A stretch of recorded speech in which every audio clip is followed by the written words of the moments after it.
Avui se celebrava el PhD Day, que intenta apropar i reunir tots els PhDs que treballen tant els doctorats com altres investigadors que volen ser o seguir el seu PhD en un futur de l'IDIBAPS,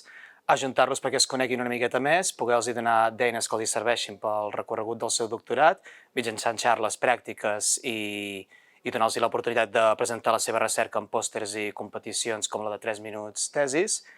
i bàsicament connectar una miqueta els treballadors de l'edifici perquè puguem construir una comunitat més forta i més interactiva, sobretot.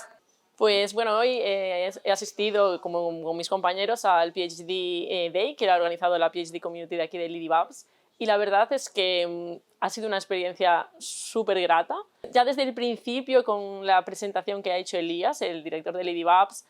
ha sido súper emotiva sobre lo que significa la investigación para los que somos investigadores y sobre todo para los estudiantes predoctorales, ¿no? Que estamos como al principio de nuestra carrera. Ha sido muy emotiva y muy motivacional. Seguimos con una sesión de mindfulness que ha funcionado muy bien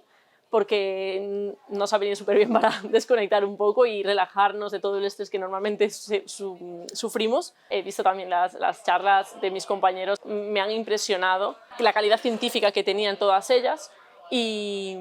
m'ha parecido superinteressant. Ara, jo crec que és important que la gent s'apunti a aquestes activitats, més que res perquè, fer un doctorat no és fàcil. Recórrer un camí difícil acompanyat s'acaba fent més fàcil, i després perquè al final anar a la feina i visualitzar-la només com una feina